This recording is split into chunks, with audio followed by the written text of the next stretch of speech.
पश्चिम बंगाल के सुंदरबन के विशाल दलदली इलाके में भेड़ की मछली के तालाब हैं, जो दशकों से हजारों परिवारों की रोजी-रोटी का जरिया रहे हैं।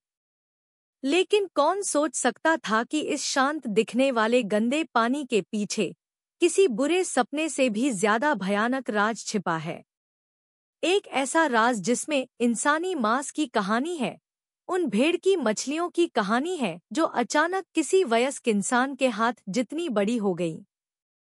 अक्टूबर की एक बरसाती रात, प्रिया नाम की एक युवा महिला, जो सुंदरनगर गांव के सबसे अमीर मछली व्यापारी की बहू थी, बिना किसी सुराग के गायब हो गई। न कोई खत, न कोई संदेश, बस एक ठंडा, खामोश कमरा और तालाबों का शोर, जो ऐसा लगता था जैसे कुछ छिपा रहा हो। उस रात असल में क्या हुआ था? किसने एक मासूम लड़की को खूंखार मछलियों का निवाला बना दिया? और कैसे उस अपराध को अच्छाई के नकाब से इतनी सफाई से ढक दिया गया? आइए, हम सब मिलकर इस रहस्य की परतों को खोलें और उस सच्चाई तक पहुंचे जो दलदल की गहराई में दफन है। सुंदरनगर गांव में बारिश अभी अभी थमी थी। हवा में नमी और गीली मिट्टी की सोंधी खुशबू घुली हुई थी। दूर से भेड़ की मछली के तालाबों से पानी के छपाक की धीमी आवाजें आ रही थी। खेतों के किनारे बसे एक पुराने से लकड़ी के घर में प्रिया का परिवार कर्ज के साए में जी रहा था। उसके पिता सालों से बीमार थे। उसकी मां दिहाड़ी मजदूरी करती थी, जिससे बस चावल खरीदने लायक ही पैसे जुट पाते थे। हर महीने गांव का साहूकार ठाकुर रघुवीर सिंह का आदमी कर्ज वसूलने आता था। कर्ज की रकम लाखों में पहुंच चुकी थी, एक ऐसी रकम जिसे उनके जैसे साधारण परिवार के लिए चुका पाना नामुमकिन था। ऐसी ही एक दबी हुई, बेबस परिस्थिति में ठाकुर रघुवीर सिंह का नाम एक उम्मीद बनकर सामने आया। उस अधेड़ उम्र के आदमी को सुंदरनगर का भेड़ की राजा कहा जाता था। उसके पास दर्जनों तालाब थे जो दूर मतला नदी के किनारे तक फैले हुए थे। भेड़ की मछली की हमेशा बम्पर फसल से उसने एक बड़ा गोदाम, एक आलीशान हवेली बनाई थी और यहाँ तक कि गांव की परियोजनाओं में भी पैसा लगाता था। बहुत से लोग उसे एक परोपकारी व्यक्ति कहते थे, क्योंकि वह अक्सर जरूरतमंद गांव वालों की मदद करता था। लेकिन उसकी मिलनसार मुस्कान के पीछे कुछ ऐसा था जो लोगों को उससे सम्मान के साथ साथ डरने पर भी मजबूर करता था। जब प्रिया के पिता की बीमारी और बढ़ गई, तो उसकी मां ने हिम्मत करके ठाकुर रघुवीर सिंह की आलीशान हवेली का दरवाजा खटखटाया। उसके हाथ कांप रहे थे। उसने और कर्ज देने या कम से कम वसूली को कुछ समय के लिए टालने की गुहार लगाई। ठाकुर रघुवीर सिंह ने बड़े हमदर्दी भरे चेहरे से उसकी सारी बातें सुनी और फिर धीरे से लेकिन ऐसी बात कही जो सीधे दिल में चुभ गई, मैं तुम्हारे परिवार का सारा कर्ज चुका सकता हूँ। बस एक शर्त है कि प्रिया मेरे बेटे अर्जुन से शादी करने के लिए तैयार हो जाए। अर्जुन, रघुवीर सिंह का इकलौता बेटा, उस समय लंदन में अपनी पोस्ट ग्रेजुएशन की पढ़ाई कर रहा था। उसे एक विनम्र, कम बोलने वाले और किसी भी तरह की बुरी अफवाहों से दूर रहने वाले लड़के के रूप में जाना जाता था। प्रिया के माता-पिता के लिए यह प्रस्ताव एक चमत्कार जैसा था, एक ऐसा रास्ता जो उन्हें इस दलदल से बाहर निकाल सकता था। यह बहुत मुश्किल फैसला था, लेकिन उन्हें विश्वास था कि अर्जुन से शादी करने से उनका परिवार कर्ज के जाल से बच जाएगा। उस रात प्रिया बहुत देर तक चुप रही। बाहर टूटी हुई छत से बारिश की बूंदें एक पुराने पीपे पर टपक रही थी। उसके दिल के अंदर उम्मीद और एक अनजाने डर के बीच एक जंग चल रही थी। उसने कभी अर्जुन से प्यार नहीं किया था, असल में तो वह उसे ठीक से जानती भी नहीं थी। लेकिन बीमार पिता का चेहरा और अपनी मां की कमजोर होती हालत ने उसे कोई और विकल्प नहीं चुनने दिया। अगर यही एकमात्र रास्ता है, तो मैं यह करूंगी, उसने लगभग फुसफुसाते हुए कहा, एक ऐसी आवाज में जो शायद ही किसी को सुनाई दे। जल्द ही ठाकुर रघुवीर सिंह के विशाल तालाब के किनारे एक सादी लेकिन धूमधाम से शादी का आयोजन किया गया। रंग-बिरंगी बत्तियां लगाई गईं, बॉलीवुड के गाने गूंज रहे थे और पड़ोसी देखने आए थे। बाहर से यह समारोह बहुत सुंदर लग रहा था। नई दुल्हन और दूल्हा एक दूसरे के बगल में बैठे थे, एक असहज मुस्कान के साथ।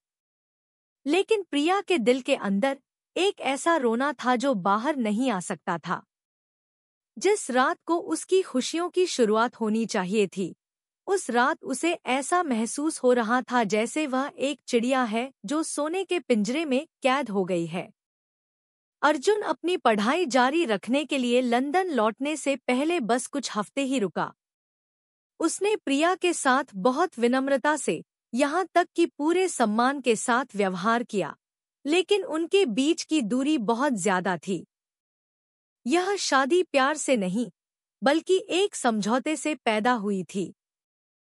और जैसे ही अर्जुन गया, प्रिया अपने पति के परिवार की उस आलीशान हवेली में अकेली रह गई।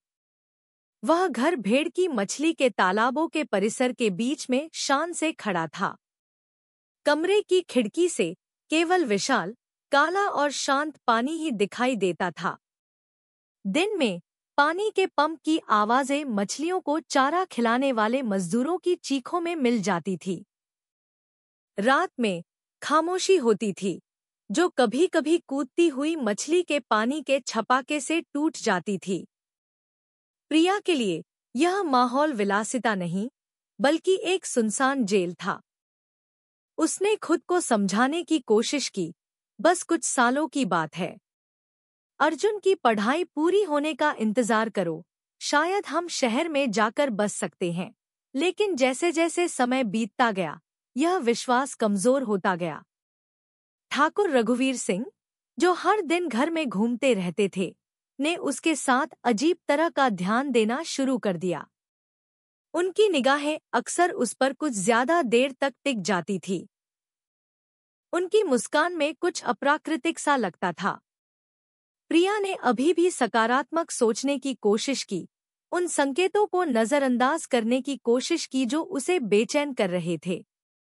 लेकिन जब भी उसे अर्जुन का फोन आता, तो उसकी आवाज कांप जाती, जैसे वह चीखना चाहती हो, मदद करो, लेकिन कह नहीं पाती थी। वह जानती थी कि वह उस आलीशान घर में प्यार की वजह से नहीं आई थी, बल्कि उस कर्ज की वजह से आई थी जिसने उसके परिवार को जकड़ रखा था। और वह कर्ज अब एक और भी भयानक जाल में बदल गया था। समय के साथ प्रिया को एहसास हुआ कि वह न केवल एक बिना प्यार की शादी में फंसी है, बल्कि एक बूढ़े आदमी के चंगुल में भी फंसी है, जो उसे अपनी बहू के रूप में नहीं, बल्कि अपनी मिल्कियत के तौर पर देखता था। और यहीं से एक अंधेरी कहानी ने धीरे धीरे, खामोशी से, लेकिन निश्चित रूप से आगे बढ़ना शुरू कर दिया।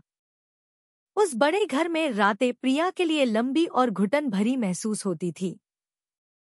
जब भी तेज बारिश होती, कमरे की कांच की दीवारें धुंधली हो जाती और बाहर सिर्फ अंधेरे, लहरदार तालाबों का विस्तार दिखाई देता। एक बड़े आंगन वाले आलीशान घर को सुरक्षा का एहसास दिलाना चाहिए था, लेकिन प्रिया के लिए यह सिर्फ एक खाली जगह थी जो परछाइयों से भरी थी। ठाकुर रघुवीर सिंह अक्सर चारा गोदाम से या व्यापारियों के साथ बैठकों से देर रात घर लौटते थे। उनके रबड़ के जूतों की चरमराहट संगमरमर के फर्श पर गूंजती थी। उनकी आवाज प्रिया के कमरे तक पहुंचती थी। शुरुआत में वह बस गुजर जाते थे, हालचाल पूछते और चले जाते।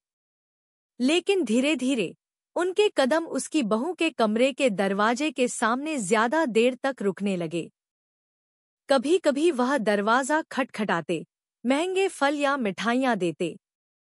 प्रिया, तुम अकेले बोर हो जाती होगी। यह देखो, कोलकाता से संदेश लेकर आया हूँ, उन्होंने एक रात कहा। प्रिया ने विनम्रता से मना कर दिया, मुस्कुराने की कोशिश की। लेकिन वह उस आदमी की आंखों की चुभन को कभी नहीं भूल पाई, एक ऐसी नज़र जो उसे अंदर तक नंगा कर देती थी, जिससे उसके रोंगटे खड़े हो जाते थे। अगले दिनों में संकेत और भी स्पष्ट हो गए। जब प्रिया रसोई में खाना बना रही होती, तो अचानक ठाकुर रघुवीर सिंह के हाथ उसके कंधे पर आ जाते, उसके खाने की तारीफ करने के बहाने। जब प्रिया धुले हुए कपड़े लेकर गुजरती, तो वह आदमी बहुत करीब खड़ा हो जाता, धीमी आवाज में उसे बुलाता, जैसे उसे छेड़ रहा हो। तुम बहुत सुंदर हो, किसी पुरानी फिल्म की हीरोइन जैसी लगती हो, उन्होंने एक बार कहा। इस वाक्य ने प्रिया को भाग जाने पर मजबूर कर दिया, लेकिन वह केवल सिर झुकाकर व्यस्त होने का नाटक कर सकी। तालाब पर काम करने वाले मजदूर कभी-कभी दूर से यह सब देखते थे, लेकिन किसी में भी कुछ कहने की हिम्मत नहीं थी। उनके लिए ठाकुर रघुवीर सिंह सिर्फ मालिक नहीं, बल्कि उनकी जिंदगी चलाने वाले भी थे। वेतन, चावल का कर्ज, यहाँ तक कि बच्चों की स्कूल की फीस, सब कुछ उसकी दया पर निर्भर था। इसलिए भले ही उन्हें शक था, सबने चुप रहना ही बेहतर समझा। प्रिया और भी ज्यादा फंस गई थी। वह अर्जुन को फोन पर सब कुछ बताना चाहती थी, लेकिन जब भी लंदन के लिए लाइन जुड़ती, वह बस धीरे धीरे रोने लगती। सब्र करो, प्रिया। कुछ महीनों में मैं वापस आ जाऊंगा। कुछ भी उल्टा सीधा मत सोचो, अर्जुन की आवाज थी, लेकिन हजारों किलोमीटर की दूरी ने उन शब्दों को खोखला बना दिया। प्रिया ने फोन काट दिया और खाली नजरों से खिड़की को देखती रही, तालाब से कूदती मछलियों की आवाज सुनते हुए। चरम सीमा उस दोपहर को हुई जब गांव में मूसलाधार बारिश हो रही थी। बिजली चली गई थी, बस जनरेटर की गूंज सुनाई दे रही थी। प्रिया भीगे हुए कपड़ों को सुखाने के लिए डाल रही थी, तभी अचानक ठाकुर रघुवीर सिंह गोदाम के पीछे से निकले। उनके कपड़े आधे गीले थे, बाल माथे पर चिपके हुए थे। वह बहुत तेजी से पास आए और फिर लापरवाही से प्रिया का हाथ पकड़ लिया, उसकी ठंडी उंगलियों को सहलाने लगे। बेचारी, तुम्हारे हाथ ठंडे हो गए हैं। तुम जैसी जवान लड़की को यह सब काम करने की जरूरत नहीं है। इस घर में तुम कुछ भी मांग सकती हो, उन्होंने कहा। प्रिया ने झटके से अपना हाथ खींच लिया, उसका चेहरा पीला पड़ गया। मैं खुद कर सकती हूँ, बाबूजी। मैं अंदर जा रही हूँ, उसने हकलाते हुए कहा। वह कमरे में भाग गई, दरवाजा बंद कर लिया और फर्श पर बैठकर सिसक सिसक कर रोने लगी। वह जानती थी कि यह अब सिर्फ एक एहसास नहीं था। वह आदमी सचमुच कदम-दर-कदम उसके करीब आ रहा था। उस रात प्रिया ने अर्जुन को एक लंबा संदेश लिखा, जिसमें सब कुछ बता दिया। लेकिन भेजने से पहले उसने उसे डिलीट कर दिया। उसके अंदर एक जबरदस्त डर था। डर था कि उसका पति विश्वास नहीं करेगा, डर था कि इससे झगड़ा होगा, डर था कि उसके ससुर बहुत गुस्सा हो जाएंगे। अंत में उसने सिर्फ इतना लिखा, मुझे डर लग रहा है। वह संदेश भी कभी नहीं भेजा गया।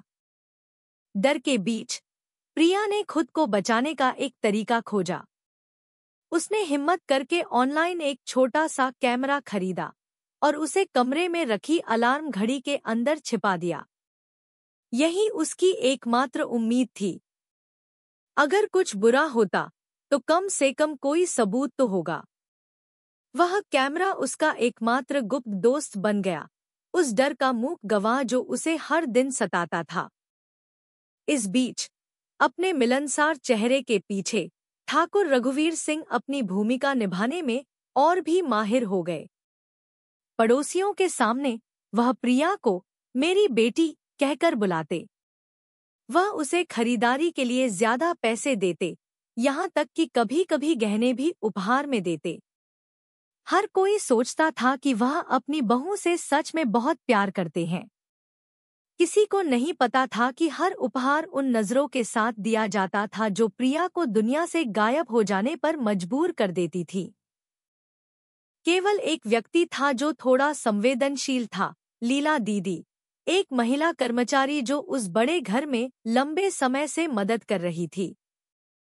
उसने कई बार प्रिया को सूजी हुई आंखों से कमरे से बाहर निकलते देखा था या आधी रात को दरवाजा जोर जोर से खटखटाने की आवाज सुनी थी। लीला को खुद ठाकुर रघुवीर सिंह ने रात में कॉफी पीने के लिए बुलाया था, लेकिन उसने थकान का बहाना बनाकर मना कर दिया था। दिल ही दिल में वह अच्छी तरह जानती थी कि क्या हो रहा है, लेकिन दूसरों की तरह वह भी चुप रही।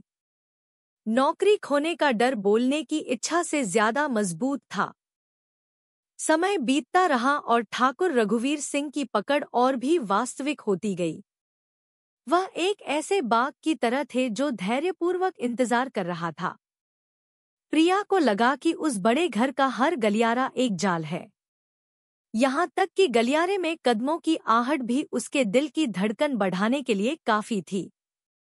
और बाहर भेड़की के तालाब लगातार लहरें मार रहे थे, जैसे वे एक ऐसा राज छिपाए हुए थे जो जल्द ही सामने आने वाला था। प्रिया जानती थी कि वह एक खाई के किनारे पर खड़ी है। बस एक अंधेरी रात, वासना और गुस्से का एक विस्फोट, और सब कुछ खत्म हो सकता था। उस रात सुंदरनगर गांव में मूसलाधार बारिश हो रही थी। तेज हवा ताड़ के पत्तों को सरसराहट पर मजबूर कर रही थी। बिजली की गड़गड़ाहट इतनी तेज थी कि खिड़कियां कांप रही थी। दूसरी मंजिल के बड़े कमरे में प्रिया बिस्तर के किनारे पीला चेहरा लिए बैठी थी। धीमी रोशनी थी, बस बारिश की आवाज उसके बेकाबू दिल की धड़कन का साथ दे रही थी। उसने बिस्तर के बगल में रखी मेज पर अलार्म घड़ी को देखा। उसके अंदर छोटा सा कैमरा छिपा हुआ था, जो तनाव से भरे हर खामोश पल को रिकॉर्ड कर रहा था। कमरे के बाहर भारी कदमों की आहट सीढ़ियों से ऊपर आती सुनाई दी। गीले रबड़ के जूतों की आवाज संगमरमर के फर्श पर पड़ रही थी। प्रिया ने अपनी सांस रोक ली। वह उस आवाज को जानती थी। ठाकुर रघुवीर सिंह अभी अभी गोदाम से लौटे थे, व्यापारियों के साथ शराब पीने के बाद। सस्ती देसी शराब की गंध कीचड़ की महक के साथ मिलकर आम तौर पर उनके शरीर से आती थी। आज रात उन कदमों की आहट ठीक कमरे के दरवाजे के सामने आकर रुक गई। खट खट खट। प्रिया, तुम सो गई क्या? ठाकुर रघुवीर सिंह की आवाज भारी थी, शराब के कारण लड़खड़ा रही थी। प्रिया ने कसकर अपना फोन पकड़ लिया। उसकी उंगलियां कांप रही थी। मैं थक गई हूँ बाबूजी, आराम करना चाहती हूँ, उसने धीरे से जवाब दिया। उम्मीद कर रही थी कि वह आदमी चला जाएगा, लेकिन जो हुआ वह ठीक इसके विपरीत था। दरवाजे का हैंडल जोर से घुमा, ताला चटक गया। प्रिया उछल पड़ी, कमरे के कोने में भाग गई। दरवाजा जोर से खुला। रघुवीर सिंह लाल चेहरे के साथ अंदर आया। उसके कपड़े अस्तव्यस्त थे, बाल गीले थे। उसकी आंखों में एक अजीब सी चमक थी, वासना और गुस्से के बीच की। तुम सोचती हो मुझे नहीं पता? तुम सिर्फ मना करने का नाटक करती हो, लेकिन असल में तुम यहाँ अकेली हो, तन्हा हो, उसने पास आते हुए कहा। प्रिया चीखी, मुझे मत छुओ। मैं अभी अर्जुन को फोन करूंगी। उसने अपना फोन उठाया, नंबर डायल करने की कोशिश की, लेकिन ठाकुर रघुवीर सिंह ने तेजी से उसका हाथ पकड़ लिया, उसे दीवार से सटा दिया।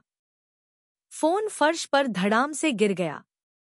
अलार्म घड़ी के अंदर का छोटा कैमरा सब कुछ रिकॉर्ड कर रहा था।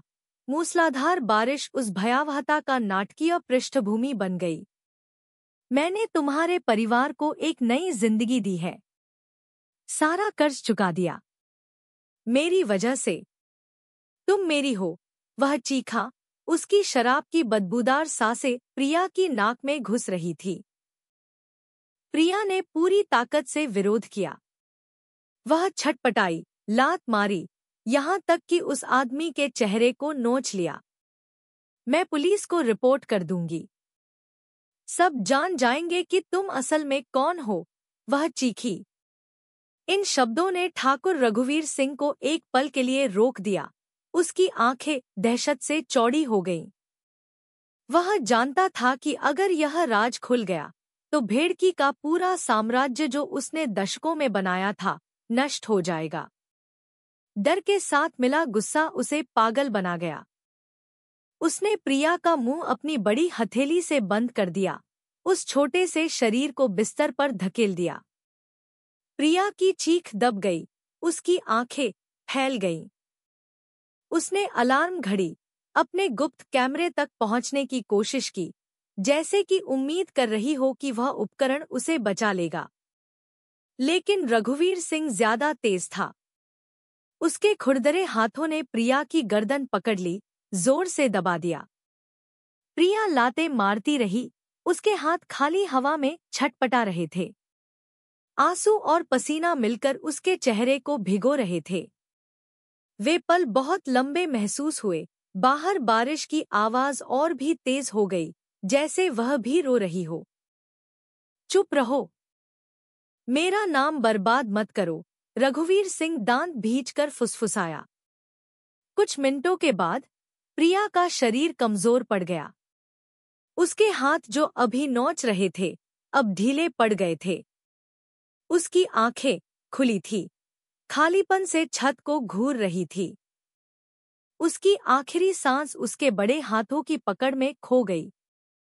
खामोशी, बस छत पर टिन पर गिरती बारिश की आवाज और खिड़की के बाहर तालाब की लहरें बची थी। रघुवीर सिंह चुपचाप खड़ा रहा। उसकी छाती तेजी से ऊपर नीचे हो रही थी, पसीना बह रहा था। उसने प्रिया के बेजान शरीर को देखा, फिर कांपते हुए अपने हाथों को देखा।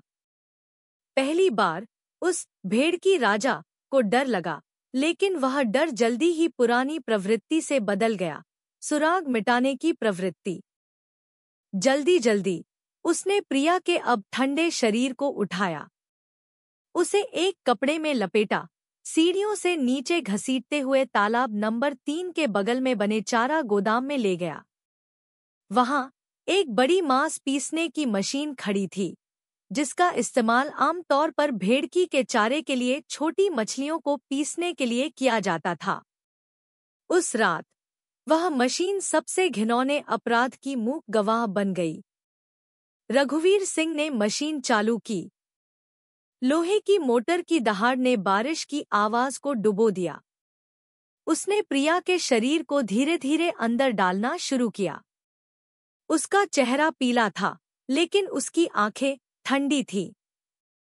गोदाम के फर्श पर बारिश के पानी के साथ मिला खून बहकर तालाब की ओर चला गया। बाहर भेड़ की मछलियां उछल रही थी, जैसे बहकर आने वाली ताजी गंध को सूंघ रही हों। जल्द ही प्रिया के शरीर के टुकड़े तालाब नंबर 3 में फेंक दिए गए। गंदा पानी उबलने लगा। सैकड़ों भेड़ की मछलियों ने हमला कर दिया, लालच से काटते हुए हर तरफ पानी के छींटे उड़ाए। मिनटों में प्रिया का भौतिक सुराग गायब हो गया, बस पानी की लहरें और एक चुभने वाली बदबू बची रही। रघुवीर सिंह तालाब के किनारे खड़ा था, उसका चेहरा पीला था, सांसें उखड़ रही थी। उसने पानी की सतह को देखा जो फिर से शांत हो गई थी, जैसे कुछ हुआ ही न हो।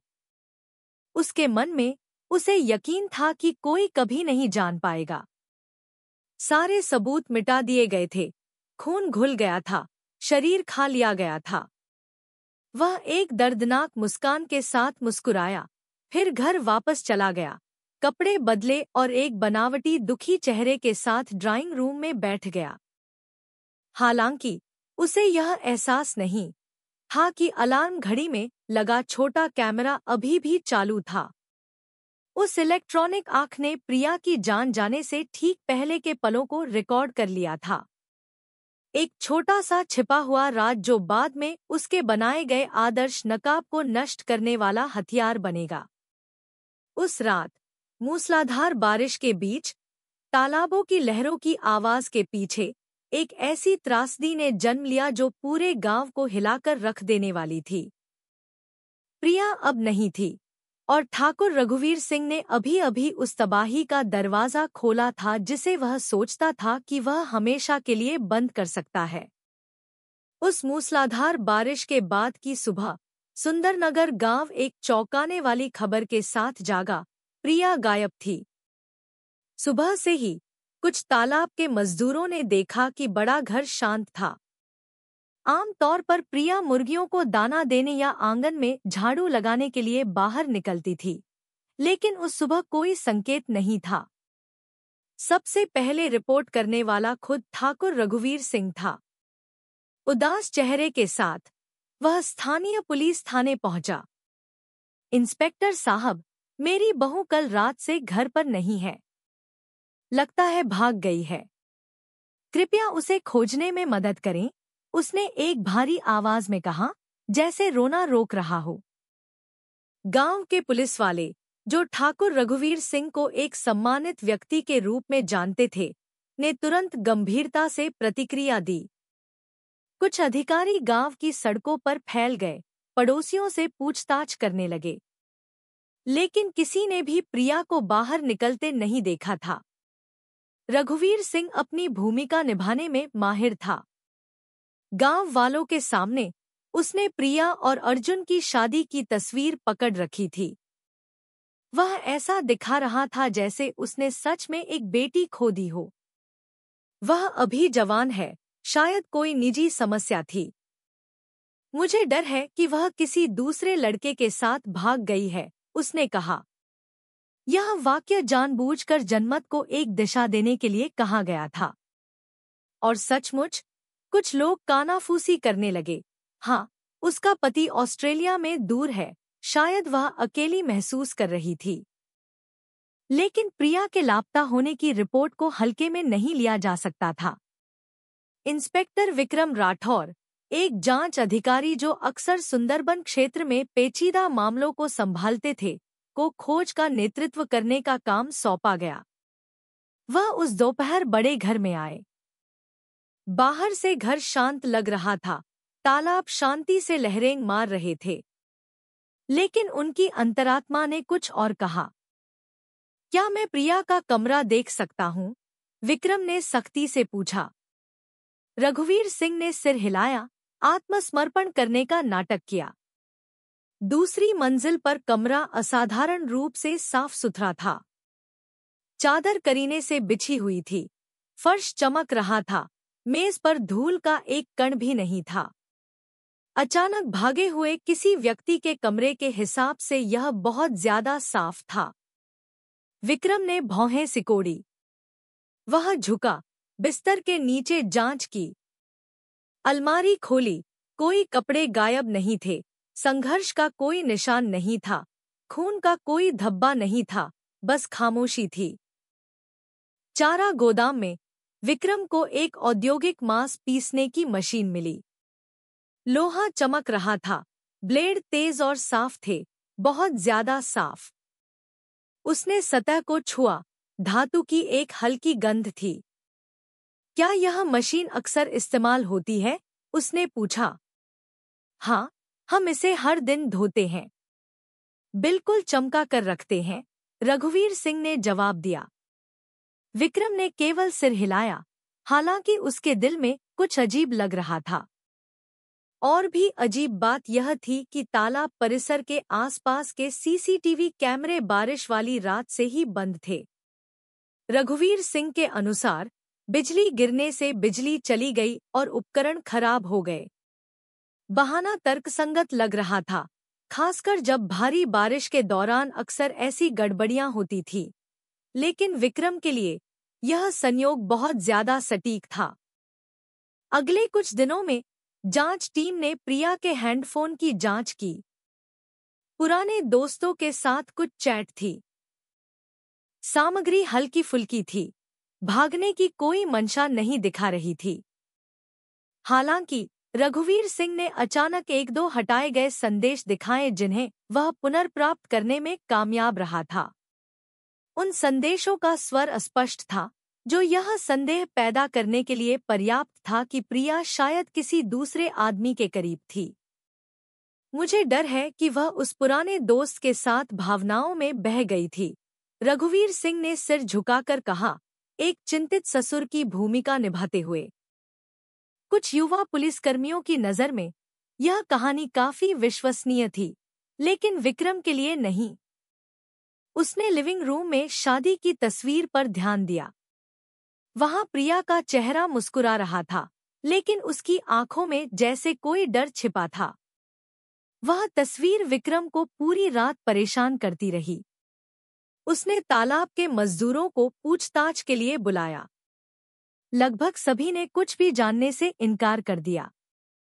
उन्होंने बस इतना कहा कि प्रिया कम ही बाहर निकलती थी, अक्सर अकेली रहती थी। किसी ने भी प्रिया और रघुवीर सिंह के बीच के रिश्ते पर टिप्पणी करने की हिम्मत नहीं की। चुप रहना एक सुरक्षित विकल्प था, क्योंकि हर कोई उस बड़े मालिक पर अपनी आजीविका के लिए निर्भर था। केवल बुरोंदा, एक बूढ़ा मजदूर, ने अनजाने में एक अजीब वाक्य कह दिया। जब पूछा गया कि क्या तालाब में कोई बदलाव आया है, तो उसने सिर खुजलाते हुए जवाब दिया, पता नहीं क्यों, तालाब नंबर 3 की मछलियां उस बारिश के बाद से बहुत लालची हो गई हैं। सामान्य चारा देते ही तुरंत खत्म कर देती हैं। वे तेजी से बढ़ भी रही हैं, जैसे कुछ बेहतर खाया हो।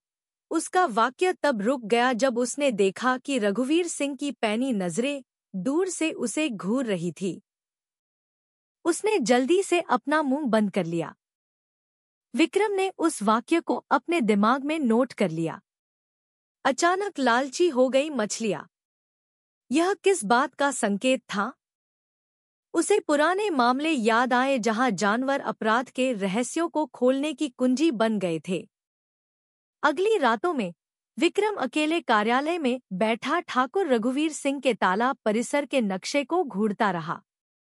दर्जनों तालाब थे, लेकिन तालाब नंबर 3 ठीक चारा गोदाम के बगल में था, और मुख्य घर से वहां तक का रास्ता बस कुछ ही कदम का था।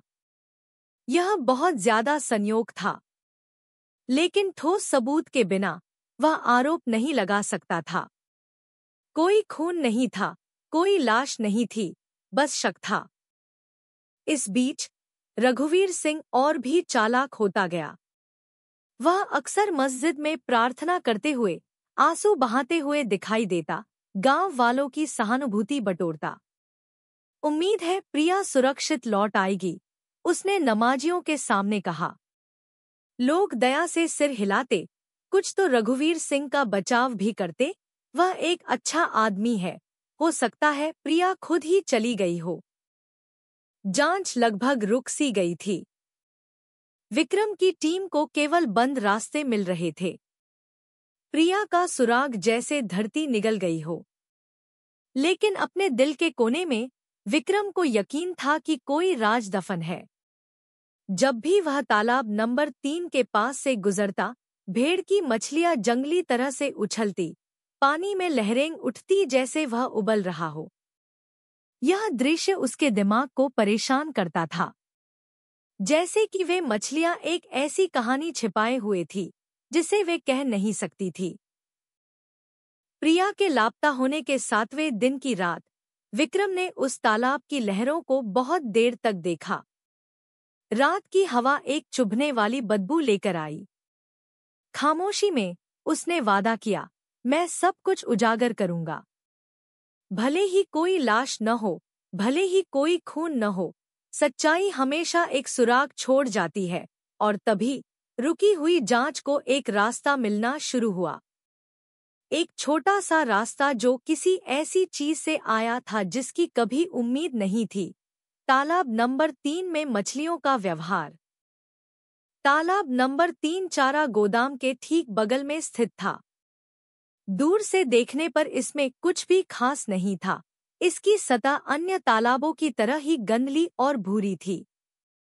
लेकिन इंस्पेक्टर विक्रम के लिए वह तालाब कुछ छिपाए हुए था।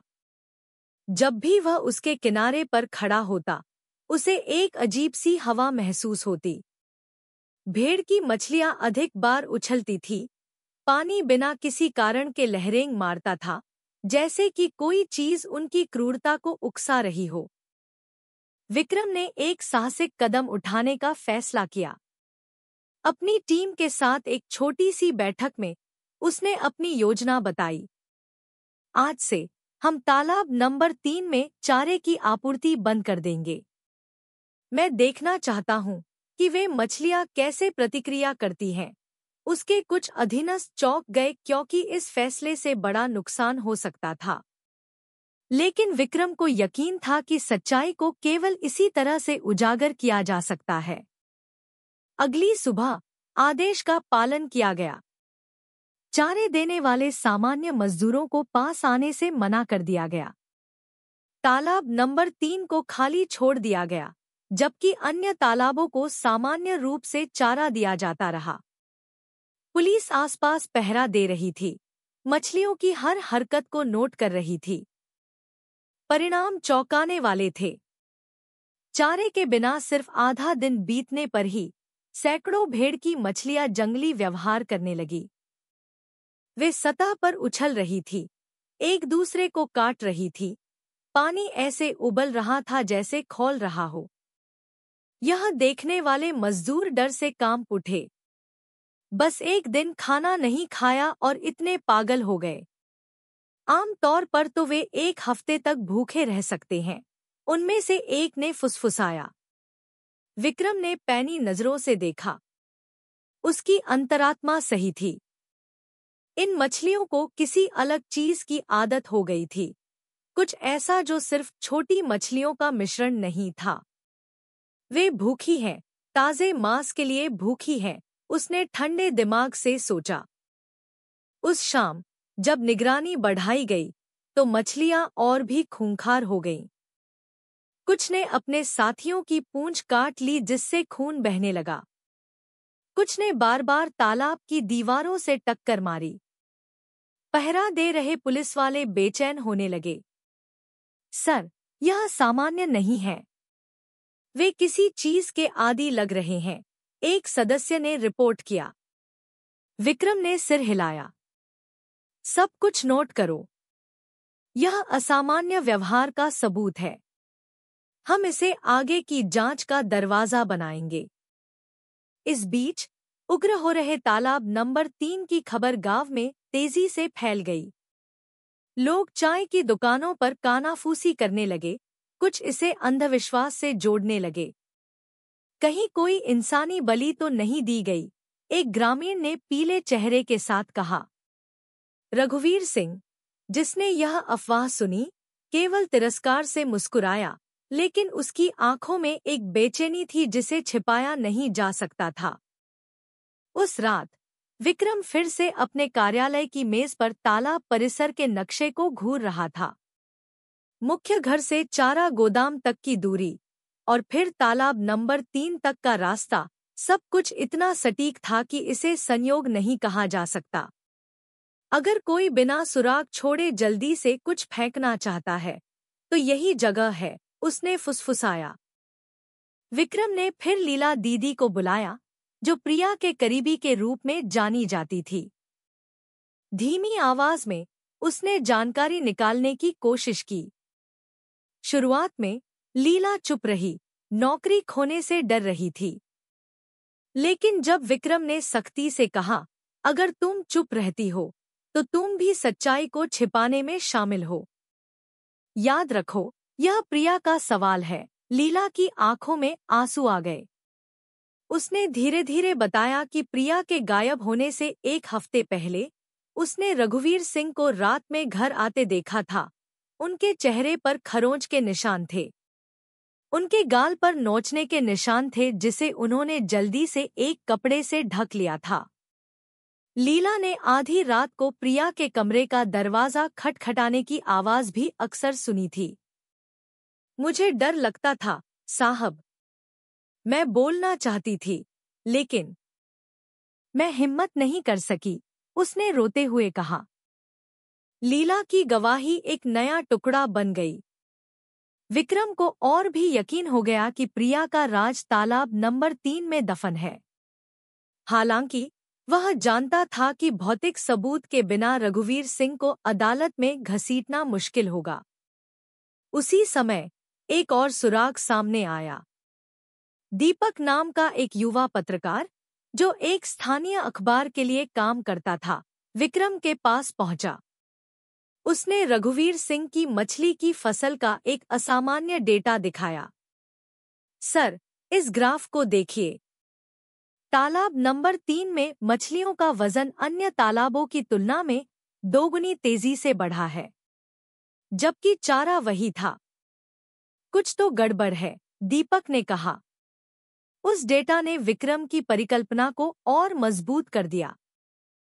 तीसरे दिन चारे के बिना प्रयोग के बाद तालाब नंबर 3 की मछलियां पागलपन की हद तक पहुंच गईं। वे एक दूसरे को खाने लगी, जिससे आधे खाए हुए शव बचे रह गए। पानी और भी गंदा हो गया, बदबू और भी तेज हो गई। विक्रम, जो पास से देख रहा था, जोर से बोला, यही सबूत है। उन्हें इंसानी मांस की आदत हो गई है, कोई और स्पष्टीकरण नहीं हो सकता। उसके अधीनस्थ चुप हो गए। कुछ यह सोचकर काम गए कि प्रिया के साथ असल में क्या हुआ था। हालांकि मछलियों के व्यवहार का सबूत मजबूत था, विक्रम जानता था कि अदालत केवल अंतर्ज्ञान पर फैसला नहीं सुना सकती।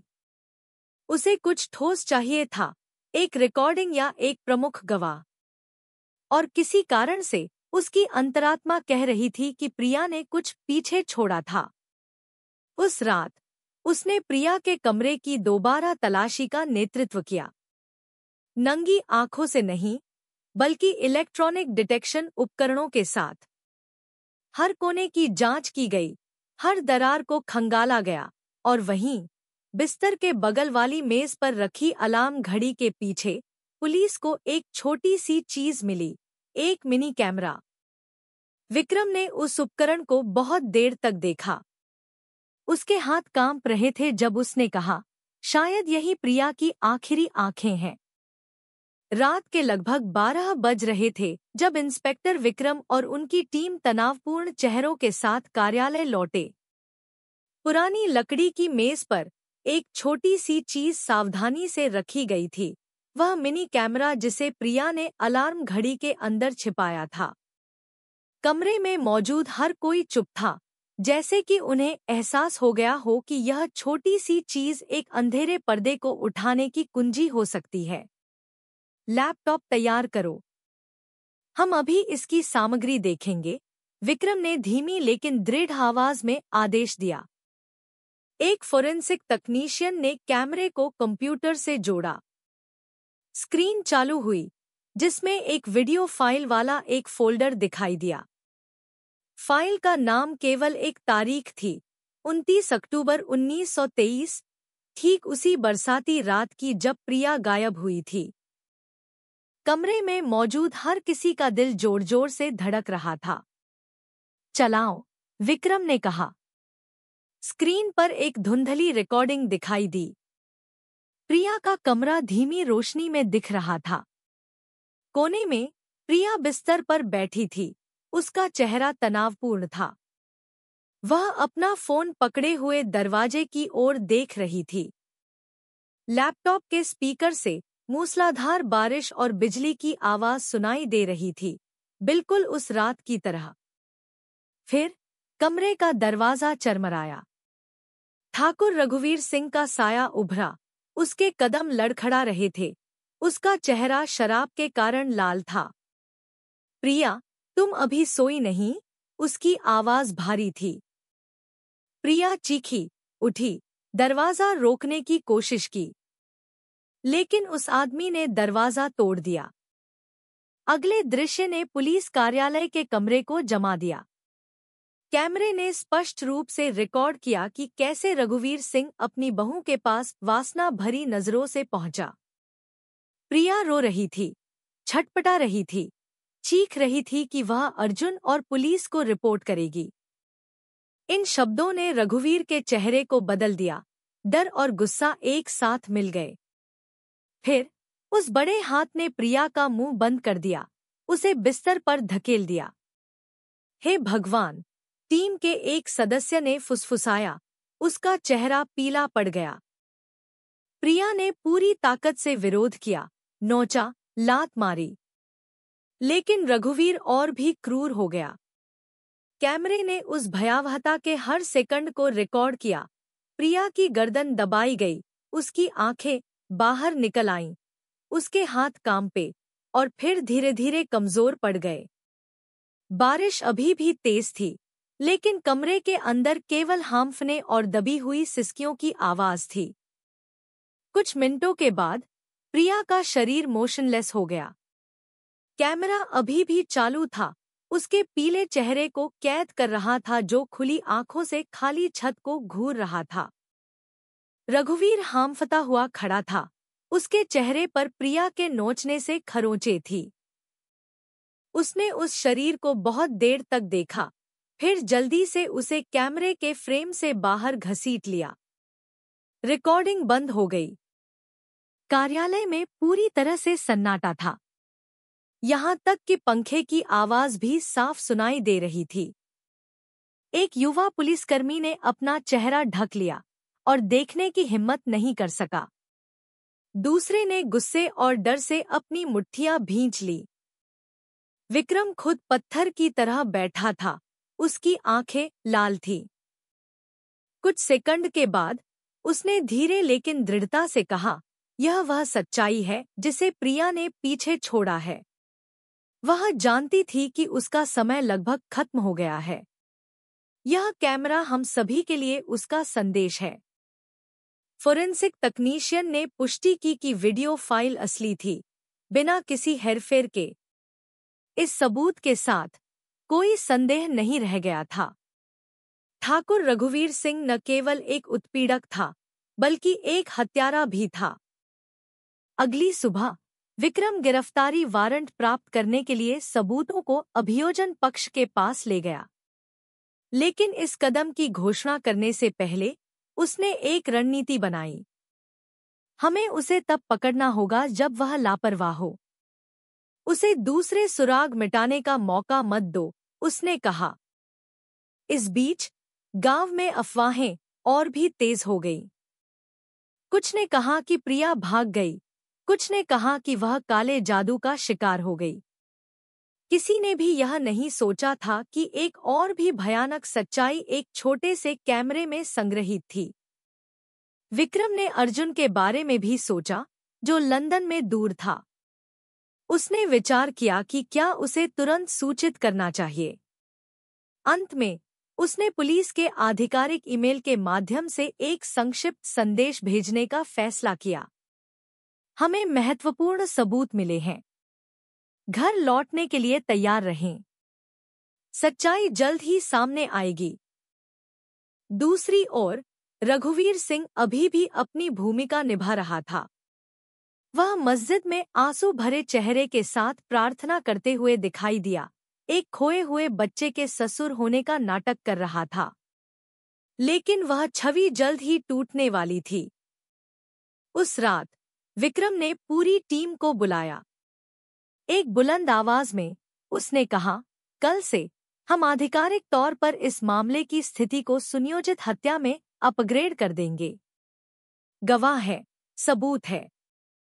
हम ठाकुर रघुवीर सिंह को उसके सिंहासन से नीचे खींच लाएंगे। याद रखें, यह सिर्फ कानून का सवाल नहीं है। यह उस लड़की के लिए न्याय का सवाल है जो कर्ज में फंसी थी, शादी के लिए मजबूर की गई और फिर हमेशा के लिए चुप करा दी गई। उसकी आवाज को खामोशी में मत डूबने दो। सदस्यों ने सिर झुका लिया, कुछ की आंखों में आंसू थे। वह मिनी कैमरा वास्तव में एक छोटी सी चीज थी, लेकिन यह एक पीड़ित की एक बड़ी आवाज बन गई थी। और विक्रम जानता था कि अगला कदम सुंदरनगर गांव को हिलाकर रख देगा। उस भेड़की राजा की गिरफ्तारी, जिसे अब तक अछूत माना जाता था। सुंदरनगर गांव में भोर हो ही रही थी। दलदली इलाकों पर अभी भी हल्की धुंध छाई हुई थी। सुबह की अजान की आवाज अभी अभी शांत हुई थी। कुछ ग्रामीण पहले से ही चाय की दुकानों पर जमा हो गए थे, उसी विषय पर बात कर रहे थे जो पिछले कुछ हफ्तों से चल रहा था, प्रिया का गायब होना। लेकिन उस सुबह माहौल अलग था। ठाकुर रघुवीर सिंह की आलीशान हवेली की ओर जाने वाली सड़क पुलिस की गाड़ियों और गश्ती मोटरसाइकिलों से भरी हुई थी। सायरन की छोटी छोटी आवाजें गूंजी, जिससे गांव की मुर्गियां डरकर भागने लगी। ग्रामीण यह जानने के लिए झुंड में अपने घरों से बाहर निकले कि क्या हो रहा है। उस बड़े सफेद रंग के घर के सामने इंस्पेक्टर विक्रम अपनी टीम के साथ तनकर खड़ा था। उसके हाथ में गिरफ्तारी वारंट था। घर का दरवाजा जोर से खटखटाया गया। जल्द ही एक नौकरानी घबराए हुए चेहरे के साथ बाहर निकली। ठाकुर साहब सो रहे हैं। क्या काम है? उसकी आवाज कांप रही थी। उसे बुलाओ। हम पुलिस से हैं। एक महत्वपूर्ण मामला है, विक्रम ने ठंडक से जवाब दिया। जल्द ही रघुवीर सिंह सीढ़ियों पर दिखाई दिया। उसके बाल बिखरे हुए थे, उसका चेहरा अभी भी भ्रमित दिखने की कोशिश कर रहा था। इतनी सुबह सुबह क्या बात है, इंस्पेक्टर साहब? उसने एक भारी आवाज में पूछा, जैसे कि उसे वास्तव में कुछ भी नहीं पता हो। विक्रम ने सीधे उसकी आंखों में देखा। ठाकुर रघुवीर सिंह, हमारे पास पुख्ता सबूत है कि आप अपनी बहू प्रिया की हत्या में शामिल हैं। इसके साथ आपको आधिकारिक तौर पर गिरफ्तार किया जाता है।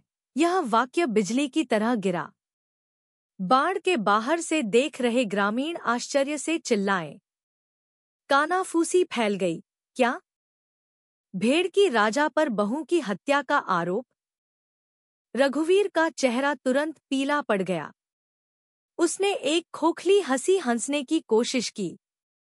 साहब, आरोप मत लगाइए। मैं इस गांव में एक सम्मानित व्यक्ति हूं। सभी गांव वाले जानते हैं कि मैं प्रिया से कितना प्यार करता था। अगर वह चली गई तो यह उसकी गलती है। विक्रम ने इशारा किया। दो पुलिसकर्मी पास आए, हथकड़ियां निकाली। जैसे ही लोहे की हथकड़ी ने रघुवीर की कलाई को छुआ, वह छटपटाया।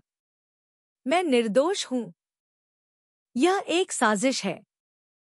तुम सबको मेरे व्यापारिक दुश्मनों ने खरीद लिया है, वह चीखा। लेकिन यह प्रतिरोध बस थोड़ी देर का था। बड़ी संख्या में मौजूद पुलिस ने उसे तुरंत काबू कर लिया। हथकड़ी लग गई और वह आदमी जिसे कभी एक महान मालिक के रूप में सराहा जाता था, अब छोटा और असहाय लग रहा था। गांव वाले अवाक रह गए। किसी ने अपना मुंह ढक लिया, किसी ने अविश्वास में सिर हिलाया। एक बूढ़ी माँ ने फुसफुसाया, हे भगवान, तो वह अफवाह सच थी। तो इतने समय तक वह मिलनसार चेहरा सिर्फ एक नकाब था। भीड़ के बीच लीला दीदी ने आंसू भरी आंखों से देखा। उसे प्रिया का हमेशा सूजा हुआ चेहरा, रात के दरवाजे पर दस्तक और पुलिस को थोड़ी सी सच्चाई बताने की उसकी हिम्मत याद आई। मन ही मन उसने कहा, मुझे माफ कर दो प्रिया, मैं बहुत देर तक चुप रही। जब रघुवीर सिंह को गेट से बाहर ले जाया जा रहा था, तो उसकी नजरें उन गांव वालों से मिली जो पहले हमेशा सम्मान से सिर झुकाते थे। अब उन नजरों में घृणा और गुस्सा था। शैतान, तुमने अपनी बहू के साथ ऐसा किया, एक आदमी चीखा। दूसरे ने कहा, इतने समय तक हम उसके पैसे से अंधे थे, जबकि वह लालची और दुष्ट था। रघुवीर ने अपना बचाव करने के लिए चीखने की कोशिश की, लेकिन उसकी आवाज गांव वालों की गालियों में डूब गई। उसका मुंह सूख गया था, उसका चेहरा पीला पड़ गया था। पहली बार वह अब डरावना भेड़ की राजा नहीं था, बल्कि सिर्फ एक घिनौना अपराधी था। जिला पुलिस मुख्यालय में पूछताछ शुरू हुई। रघुवीर लगातार इनकार करता रहा। उसने कहा कि वीडियो रिकॉर्डिंग मनगढ़ंत थी। प्रिया जैसी गांव की लड़की के पास इतना उन्नत कैमरा कैसे हो सकता है? यह निश्चित रूप से तुम्हारे द्वारा बनाया गया है, उसने ऊंची आवाज में कहा। विक्रम ने उसे ध्यान से देखा, फिर लैपटॉप का एक बटन दबाया। मिनी कैमरे से रिकॉर्डिंग रघुवीर के सामने चलाई गई। मूसलाधार बारिश की आवाज, दरवाजा टूटने की आवाज, प्रिया की चीखें, सब कुछ साफ सुनाई दे रहा था। रघुवीर का चेहरा स्क्रीन पर दिखाई दे रहा था, गाल पर नोचने की खरोचों के साथ। रघुवीर चुप हो गया। उसका चेहरा ठंडे पसीने से भीग गया था। उसके होंठ कांप रहे थे, बहाने खोज रहे थे, लेकिन वह कुछ नहीं कह सका। कमरा शांत था, बस रिकॉर्डिंग की दिल दहला देने वाली आवाज थी। वीडियो खत्म होने के बाद विक्रम ने धीमी लेकिन चुभने वाली आवाज में कहा, यह मनगढ़ंत नहीं है, ठाकुर। यह तुम्हारी आवाज है। यह तुम्हारा चेहरा है। यह तुम्हारे हाथ हैं, जिन्होंने प्रिया की जान ली। यह कैमरा गवाह है, और गवाहों को चुप नहीं कराया जा सकता। रघुवीर की आंखों के कोने में एक पतला सा आंसू दिखाई दिया। एक पल के लिए वह कमजोर लग रहा था, लेकिन उसने जल्दी से सिर हिलाया, टिके रहने की कोशिश की। मैं बस परिवार की इज्जत बचाना चाहता था। मैं बहक गया था। बहक गए थे, विक्रम चिल्लाया। तुमने यह योजना बनाई थी। तुमने पीसने की मशीन धोई। तुमने लाश को तालाब में फेंका। तुमने अफवाहें फैलाईं, ताकि लोग विश्वास करें कि प्रिया भाग गई। यह बहकना नहीं था। यह एक सावधानीपूर्वक नियोजित अपराध था। रघुवीर की गिरफ्तारी की खबर तेजी से फैली। स्थानीय अखबारों ने बड़े अक्षरों में शीर्षक छापे, सुंदरनगर का भेड़की राजा गिरफ्तार, बहू की हत्या का संदेह। पत्रकार पुलिस थाने के सामने जमा हो गए। गांव में हंगामा मच गया। जो लोग पहले उसकी प्रशंसा करते थे, अब झुंड में उसकी निंदा करने लगे। पैसा बहुत कुछ खरीद सकता है, लेकिन जमीर नहीं, एक पड़ोसी ने कहा। इस बीच अर्जुन आखिरकार लंदन से घर लौट आया। उसका चेहरा पीला था, उसकी आंखें नींद की कमी के कारण धंसी हुई थी। वह सीधे पुलिस थाने आया, अपने पिता को देखा जो हिरासत की कुर्सी पर कमजोर बैठा था। कोई अभिवादन नहीं, कोई गले मिलना नहीं, बस नफरत से भरी एक खाली नजर। आप अब मेरे पिता नहीं हैं, उसने कमरे से बाहर निकलने से पहले धीरे से कहा। वह वाक्य आखिरी हथौड़े की तरह था जिसने रघुवीर के बचे खुचे अहंकार को नष्ट कर दिया। उसका शरीर कांप गया, और पहली बार वह सचमुच हारकर सिर झुका लिया। भेड़ की राजा की छवि ढह गई। एक सम्मानित व्यक्ति से वह अब गांव वालों की जुबान पर एक गाली बन गया था। उसकी आलीशान हवेली सुनसान हो गई। वे तालाब जो कभी उसकी महिमा के प्रतीक थे, अब प्रेतवाधित माने जाने लगे। लोग फुसफुसाते हुए गुजरते, वहां प्रिया की आत्मा न्याय की तलाश में भटकती है, और ठंडी हिरासत में रघुवीर अकेला बैठा अपने हाथों को घूर रहा था जिन्होंने कभी उसकी बहू की गर्दन को जकड़ा था। खामोशी में वह जानता था कि सब कुछ खत्म हो गया है। 2024 के अंत में कोलकाता की जिला अदालत का कमरा खचाखच भरा हुआ था। लकड़ी की बेंचों पर सुंदरनगर गांव के ग्रामीण बैठे थे जो महीनों से उन्हें परेशान करने वाली कहानी का अंत देखने के लिए दूर दूर से आए थे। पत्रकार हर पल को कैद करने के लिए तैयार कैमरों के साथ भीड़ लगा रहे थे। तिरंगे के सामने जज की हथौड़ी हरी मेज पर रखी थी। कटघरे में ठाकुर रघुवीर सिंह एक उदास चेहरे के साथ बैठा था। उसके बाल सफेद हो गए थे, उसका जो शरीर कभी मजबूत था, अब कमजोर लग रहा था। हथकड़ियां हटा दी गई थी, लेकिन हर किसी की नफरत भरी नजरें उस पर थी। उसने एक मैली सफेद कमीज पहनी हुई थी। वह कभी कभी टिश्यू से अपना पसीना पोंछता, शांत दिखने की कोशिश करता, लेकिन झुर्रियों के पीछे छिपी उसकी आंखें डर दर्शा रही थी। जज ने बुलंद आवाज में सुनवाई शुरू की। आज हम आरोपी रघुवीर सिंह, सुपुत्र सोहन सिंह पर अपनी बहू प्रिया की सुनियोजित हत्या के आरोप में मुकदमा चला रहे हैं। कमरा तुरंत शांत हो गया। केवल छत पर एक पुराने पंखे की चरमराती आवाज सुनाई दे रही थी। सरकारी वकील ने दृढ़ता से अपना आरोप प्रस्तुत किया कि आरोपी ने गला घोंटकर पीड़िता की जान ली, फिर मांस पीसने की मशीन का उपयोग करके उसके शरीर के टुकड़े टुकड़े कर दिए और टुकड़ों को भेड़ की मछली के तालाब में फेंक दिया। इन शब्दों ने कुछ ग्रामीणों को डर से अपना मुंह ढकने पर मजबूर कर दिया। फिर मुख्य सबूत पेश किया गया। मिनी कैमरे की रिकॉर्डिंग। कमरे की बत्तियां धीमी कर दी गईं। अदालत के सामने एक बड़ी स्क्रीन लगाई गई। सभी की आंखें टिकी हुई थी। पहली तस्वीर दिखाई दी, प्रिया का कमरा। धीमी रोशनी, उसका तनावपूर्ण चेहरा। फिर दरवाजा टूटने की आवाज सुनाई दी। रघुवीर का शरीर लाल चेहरे के साथ अंदर आया। प्रिया की चीखें अदालत कक्ष में गूंज उठीं, जिससे रोंगटे खड़े हो गए। अगले दृश्य ने कुछ उपस्थित लोगों को रुला दिया।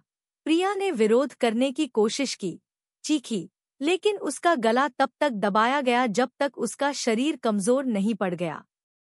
कुछ महिलाओं ने अपने दुपट्टे से अपना चेहरा ढक लिया, देखने की हिम्मत नहीं कर सकीं।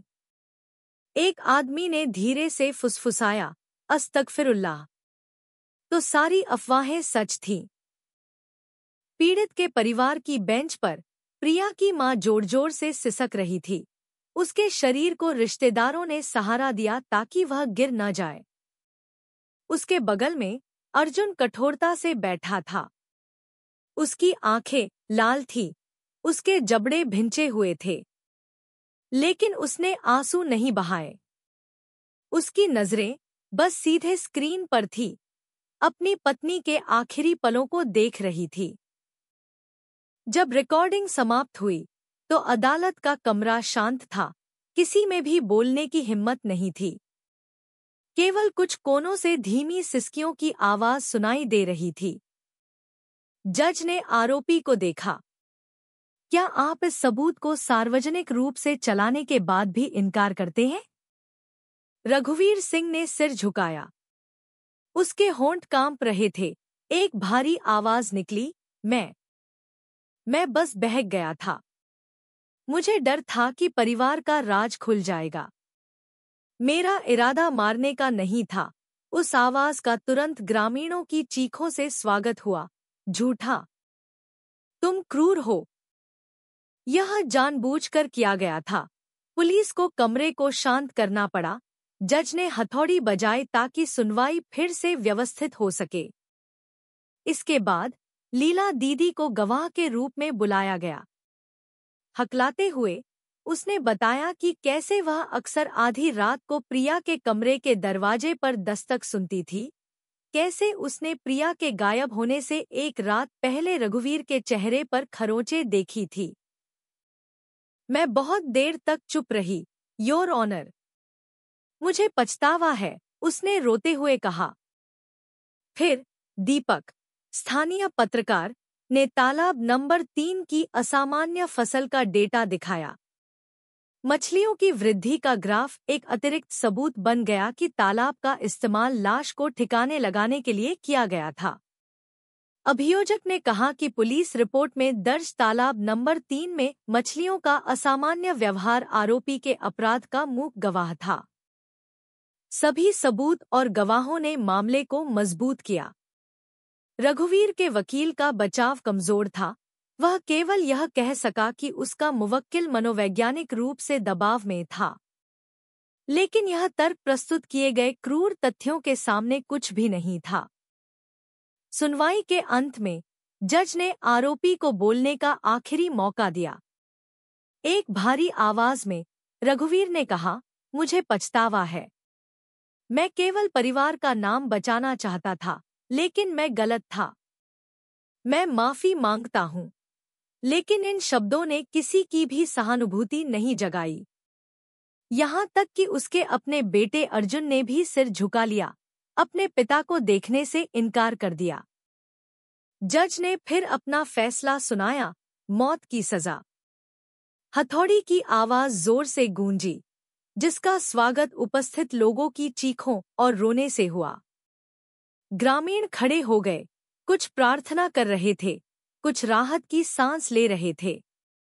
आखिरकार न्याय मिला, एक अधेड़ उम्र के व्यक्ति ने कहा।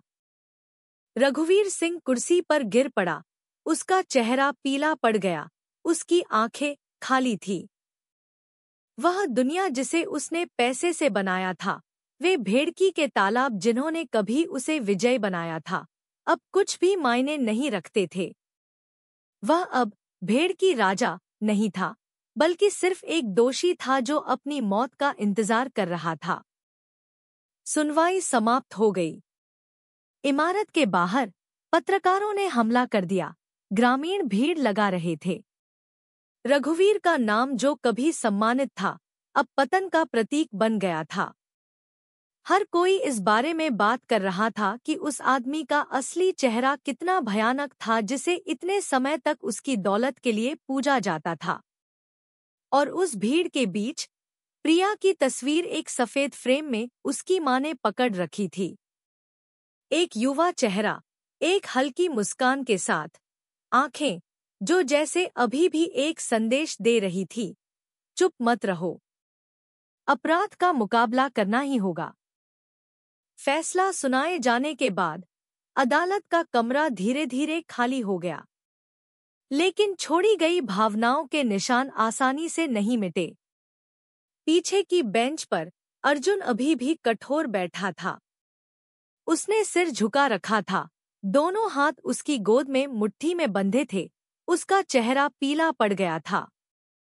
जब वह आखिरकार उठा, तो उसके कदम लड़खड़ाते हुए बाहर के दरवाजे की ओर बढ़े।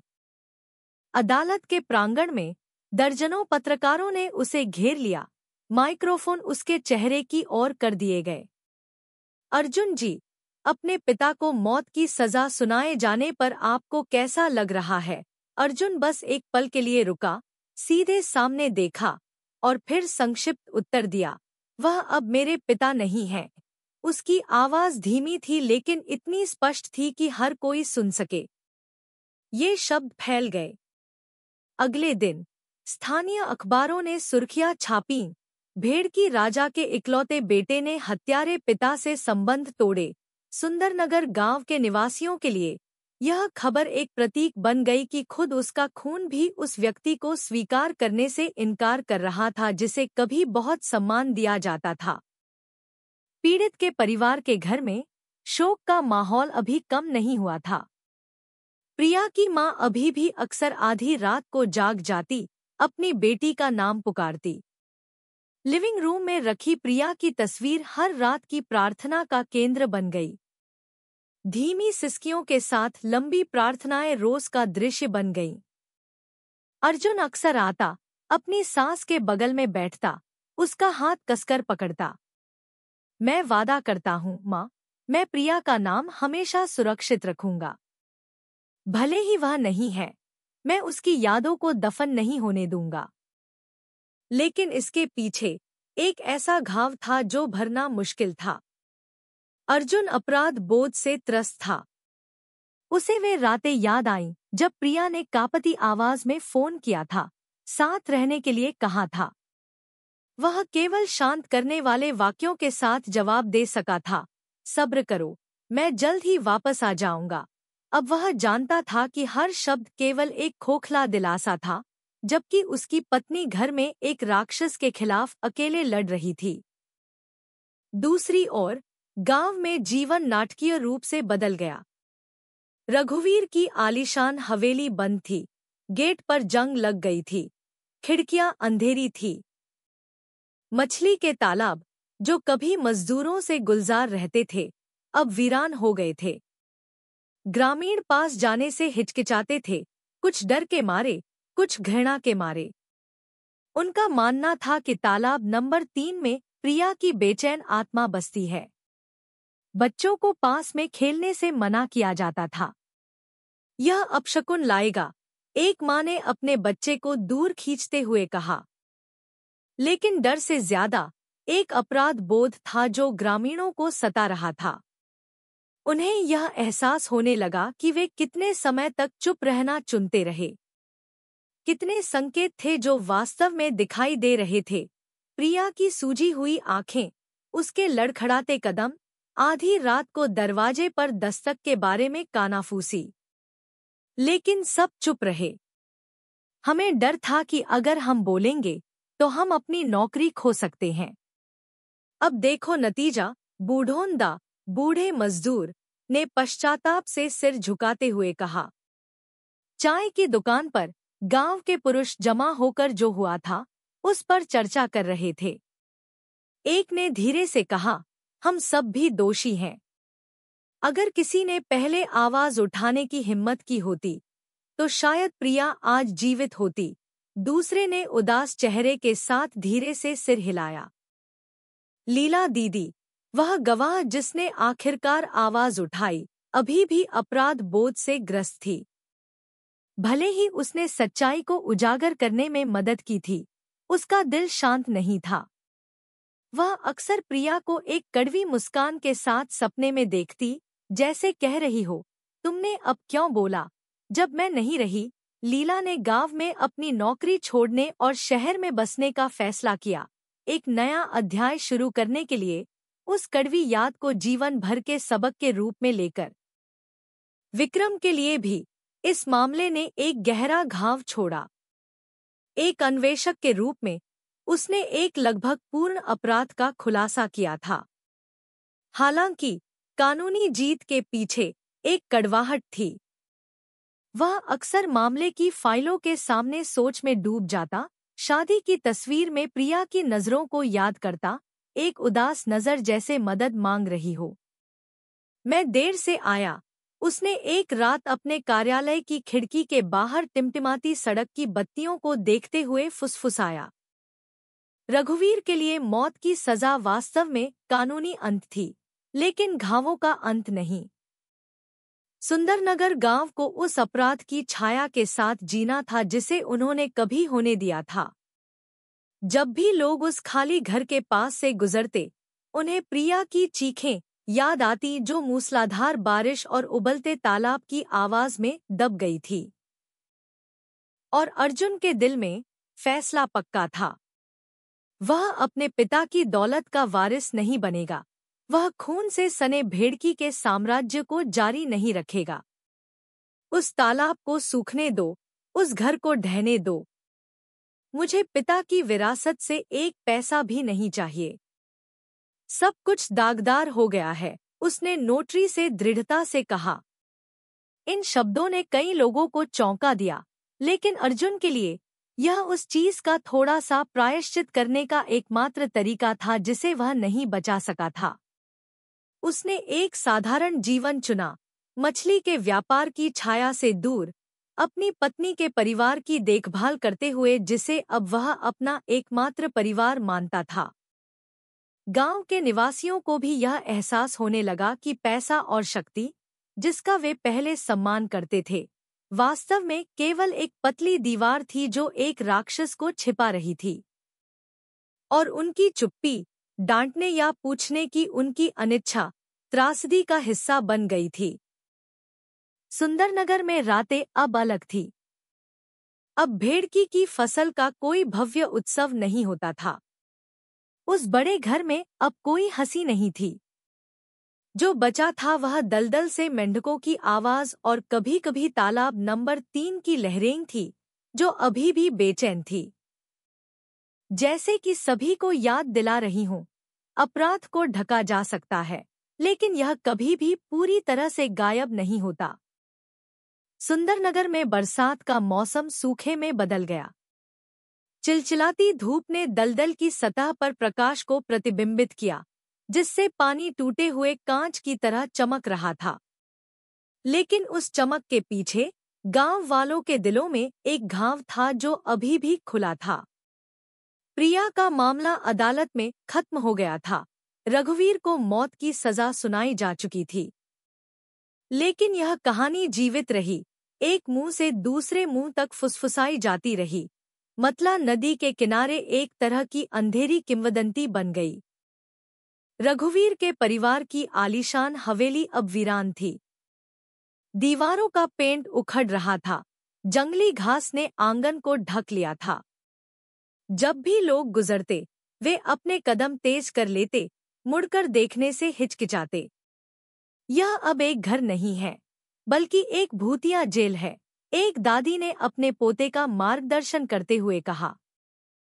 तालाब नंबर 3 को भी खाली छोड़ दिया गया।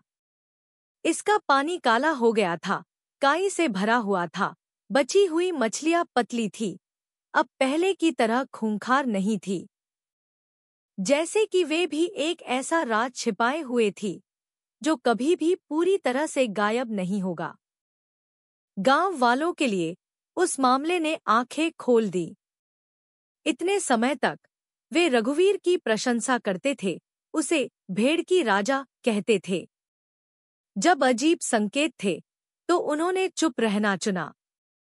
नौकरी खोने का डर, मदद खोने का डर। अब जब सब कुछ उजागर हो गया था तो उन्हें एहसास हुआ कि उनकी चुप्पी अपराध का हिस्सा बन गई थी। अगर हमने पहले बोलने की हिम्मत की होती तो शायद प्रिया अभी भी होती, बूढ़ोंदा ने एक दोपहर कहा। उसकी आंखें तालाब को देखते हुए गीली थी। पीड़ित के परिवार के घर में माहौल धीरे धीरे ठीक हो रहा था, हालांकि घाव कभी भी पूरी तरह से नहीं भरते। प्रिया की मां हर रात अपनी बेटी की तस्वीर के सामने एक छोटी मोमबत्ती जलाती। अर्जुन, जिसने अपने पिता की विरासत को अस्वीकार कर दिया था, अब उनके साथ रहता था। वह सादगी से काम करता, अपनी बचाई हुई तनख्वाह से गांव के बच्चों के स्कूल में मदद करता। मैं अतीत को नहीं बदल सकता, लेकिन मैं यह सुनिश्चित कर सकता हूँ कि चुप्पी अब किसी और को न मारे, उसने विक्रम से कहा जब वे आखिरी बार मिले थे। इंस्पेक्टर विक्रम ने खुद इस मामले को अपने करियर का सबसे मूल्यवान सबक बनाया। वह जानता था कि कानून सिर्फ सबूत और धाराओं के बारे में नहीं है, बल्कि उन छोटी आवाजों को सुनने के साहस के बारे में भी है जिन्हें अक्सर नजरअंदाज कर दिया जाता है। उसने अपने अधीनस्थों से कहा, याद रखो, किसी के डर को कभी कम मत समझो। कभी कभी वह डर मदद के लिए एक चीख होती है जो कसकर बंद होती है। गांव के निवासी अब बदलने लगे थे। वे अधिक परवाह करने लगे, अगर कुछ असामान्य माना जाता तो डांटने की अधिक हिम्मत करने लगे। गांव के बड़े बुजुर्ग याद दिलाते, चुप रहना सोना है, लेकिन जब आप का सामना करते हैं तो चुप रहना केवल पाप बन जाता है। वह वाक्य कई लोगों के दिलों में बस गया। प्रिया की कहानी अंततः एक स्थायी अनुस्मारक बन गई कि पैसा और शक्ति कई लोगों की आंखें बंद कर सकते हैं, लेकिन वे सच्चाई को नहीं मिटा सकते। कि राक्षस एक मिलनसार चेहरे के पीछे छिप सकते हैं और एक आलीशान घर एक युवा लड़की के लिए नरक बन सकता है। इससे भी बढ़कर इस कहानी ने एक सरल लेकिन कठिन बात सिखाई, कभी भी चुप्पी को सच्चाई को मारने मत दो, क्योंकि एक छोटी सी आवाज, गवाही देने का एक साहस, किसी की जान बचा सकता है। तालाब नंबर 3 को सुखाने से एक रात पहले एक ग्रामीण उसके किनारे पर खड़ा था। उसने उस काले पानी को देखा, फिर धीरे से फुसफुसाया, शांति से रहो प्रिया, सच्चाई आ गई है। तुम अब अकेली नहीं हो। सतह पर एक छोटी सी लहर उठी और फिर गायब हो गई, जैसे कि दलदल ने खुद जवाब दिया हो। और उस दिन से सुंदरनगर ने सीखा कि भले ही न्याय कभी कभी देर से आता है, वह निश्चित रूप से आता है, जब तक कि ऐसे लोग हों जो चुप रहने से इनकार करने की हिम्मत करते हैं।